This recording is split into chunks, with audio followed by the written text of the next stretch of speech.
What is good, guys? It is Reed and welcome back to another video. Today we're going to do sort of a part 2 to a video I put out recently on Riffle Force variations. This is going to be 2 more Riffle Force variations. As I was making that video, I thought of 2 more and I thought they would fit well in a separate video, and so that's what we're going to go over today. One of them is one that you guys are probably a bit more familiar with, but I'm going to give you some of my touches on it and how to really make it look perfect and look invisible, because a lot of people don't do it very well or don't teach it very well. So that's the Backslip Force from Royal Road to Card Magic.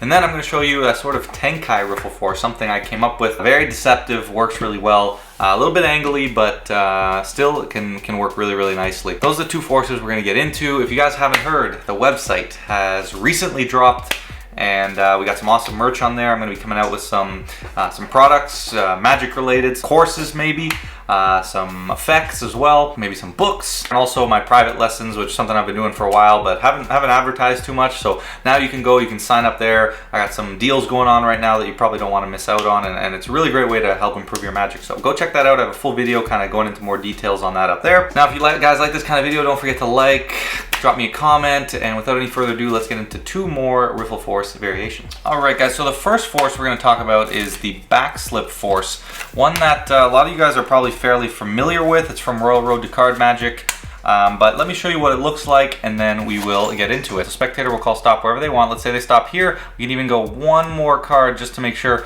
it's as fair as we want it to be, and I will let them take that card. They can look at it, and of course, Jack of Hearts, baby. So, the Backslip Force. The Backslip Force is a great force, really practical, easy. One of the reasons I love it is because, well, the card starts on top and that's your only setup. I love forces where the card starts on top or bottom, no setup, super easy, impromptu. So, essentially what's going on here is you do the Riffle Force very fairly. You lift exactly where they want, and then you're peeling off the top card as you bring this deck out of the way. This top card is being peeled from the top and landing in the position where they said stop, and you're handing it out to them. So that's the force, but let's talk about some of the things you need to be aware of, like the angles, the sound, and what to do with your hands. So first, it's important that you really, again, with a Riffle Force, because it's a bit more contained and not as open as a spread, you really want to make sure, you tell them, stop me exactly where you want me to stop, and then you're very fair and clean about lifting up exactly where they say stop, okay? So with the Backslip Force, a lot of people do something like this, okay? So they go super fast, and they have this weird moment where they kind of pull this hand way back and then come around again, right? And if we were doing this, really we would just come forward with this hand. Now there's a few ways we're gonna kind of cover this, maybe justify why we would do this, because it's not a bad cover to bring this hand forward first, but why would we do that? So we need to come up with a reason for that. So essentially what you're gonna do is you're gonna hold it in a regular mechanics grip, index finger on the bottom, 3 fingers on the side. It's gonna be a bit elevated though. It's not in the bottom of your hand, it's elevated a bit, and the thumb riffles down the side, and these fingers are in that same sort of grip with the thumb on the back and middle finger here, so you're ready to lift up at where they say stop. All right, exactly where they say. So you're gonna riffle through, they say stop, and when you get there, you offer them to keep going. You're sure you don't want to keep going, and if they want to, you can keep going and you pick up where they say stop. Instead of, in a normal Riffle Force, you close up and then open again, right? Which is kind of what you need to do. You kind of get that out of view as you open somewhere else. But with this, we can open where they say, so we really want to, of course, emphasize that. So what you're going to do is the pinky and the ring finger are now gripping this card as you slide this packet out and deposit the force card on top. So now how do we hide that? First thing we can do is we can come forward with this hand like that. Now, because of the angle we're at, like this, and we're showing them here, we're naturally, if we can turn our hands a little bit inwards to kind of hide that top card from that sliding. So we can turn it like this because we're showing exactly where we open up, right? It's logical that we're kind of like this and we're not hiding where we're riffling. We're showing them where they're riffling so they get exactly where they want. They can see the cards are all different, changing. And now we do that grip. And now if we come forward and turn like this, it actually hides everything. But the problem with that is it looks a little bit strange to kind of do that and then come back. But as you can see here, even if I go slow, it hides me depositing that 6 into position. So we want to kind of combine that, but with some other things. Now the other thing that looks weird, people do this like crazy wrist kill like this. So they'll go like this, right? We obviously don't want to do that. We want to make that look natural as well. So what we can do is we just move this packet upwards and we sort of treat it like a KM move. If you apply pressure with these fingers, as you pull it out, the card will just snap from this position to this position, you know, and now that'll allow us to almost do it straight on, and you won't really see that card snap. Now, we also have some sound issues that we have to worry about, because if you're pulling back at all, you'll get a snap. So you need to pull this away, and if anything, you pull it away from the card this way rather than back over the edge and have it snap. Okay, so you just make sure you come off straight, if not that way. Now again, we're turned a little bit this way, and now we're lifting. Okay, and as we lift, instead of coming up, we're gonna come out kind of this way.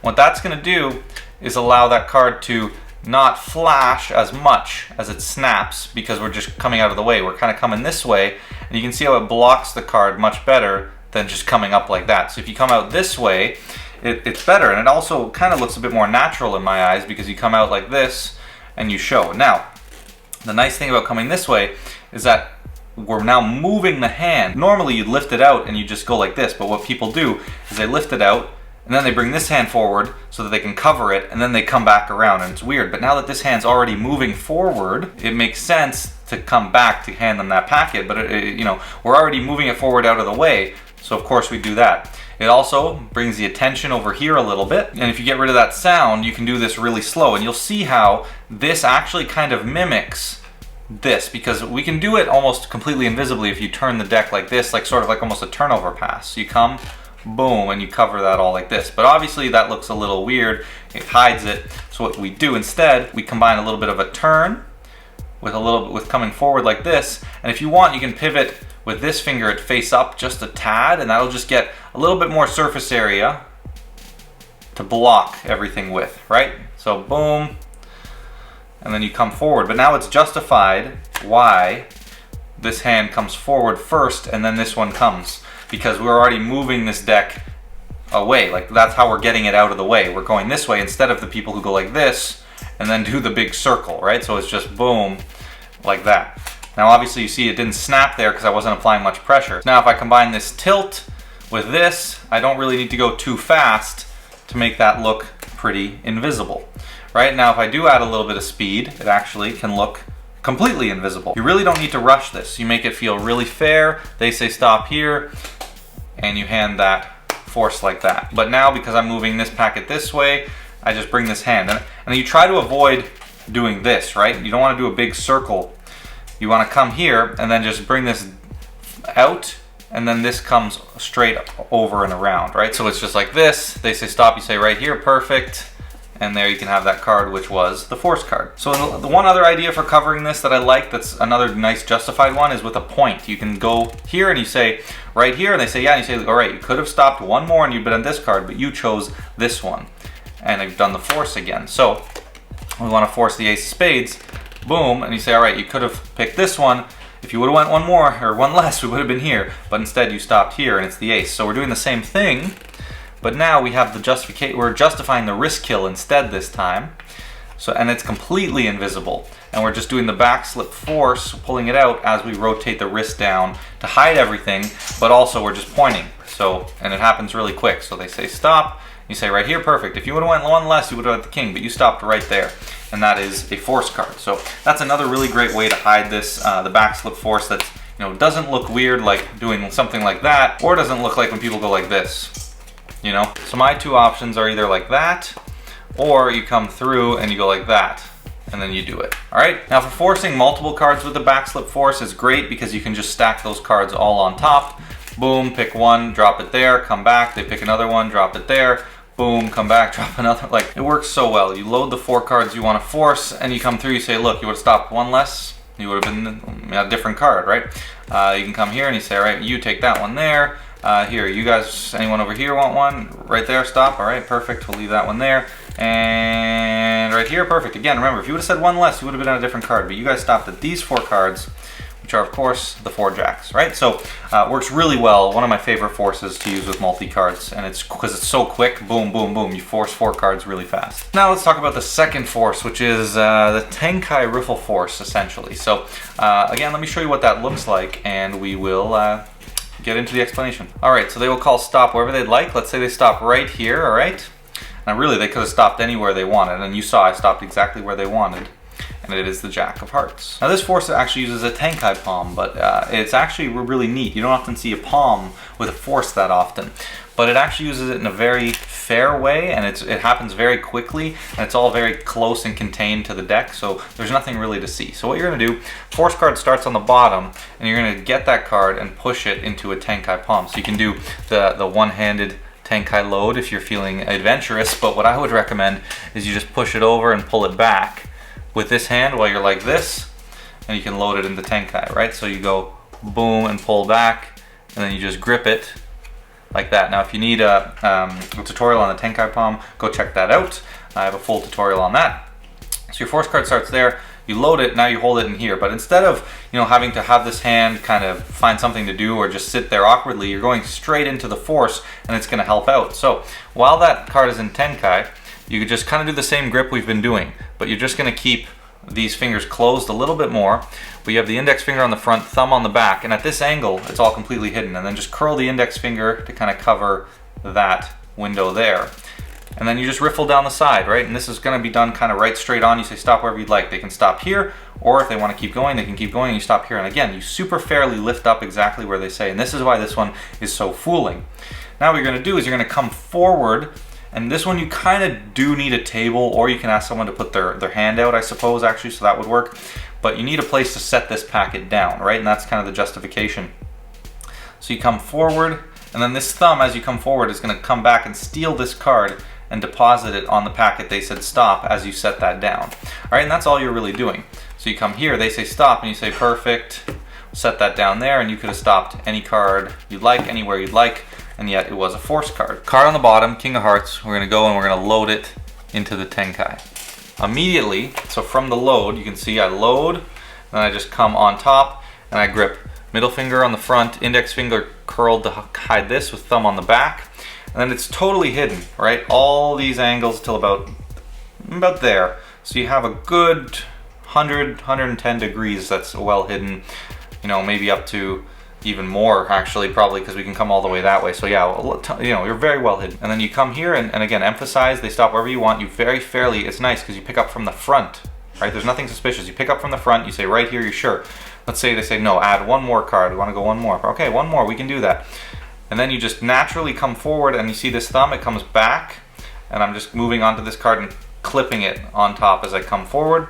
And from the front it just looks like this. I clip it as I set this down, and I say, look, you could have had any card. I can do if you would have went, one more, you would have been here, one less here, but you stopped here, and you have your force. So that is a really fun force to practice, really awesome.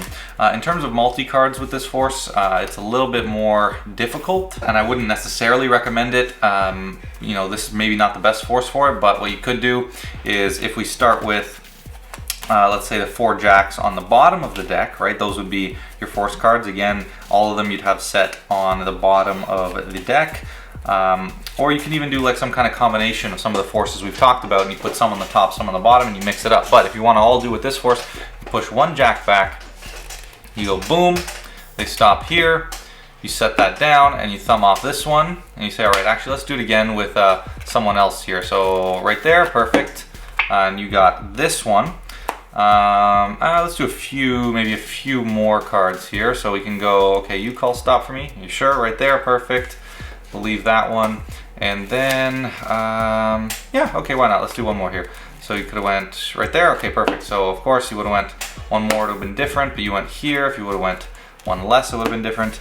And these 4 people have all picked a jack. All right, guys, so that's what I got for the video. I hope you like those 2 forces. Let me know in the comments below which one you liked more, which one you plan on using. If you like my touches on the Backslip Force, if you like the Tenkai Riffle Force, both pretty neat, and I think my tips on the Backslip Force will help a lot of you, and then the Tenkai Force is it's a fun one. It's really fun when you get away with it, and it looks pretty good. If you like this video, don't forget to drop a like. If you need any help with this or any of the other material on my channel or anything like that, performance, mentalism, any of that stuff, you can click the link below and sign up for a private lesson through the website, and we can get that going. So with all that said, guys, thanks for watching. Don't forget to like, comment, share, subscribe, and I'll catch you in the next video.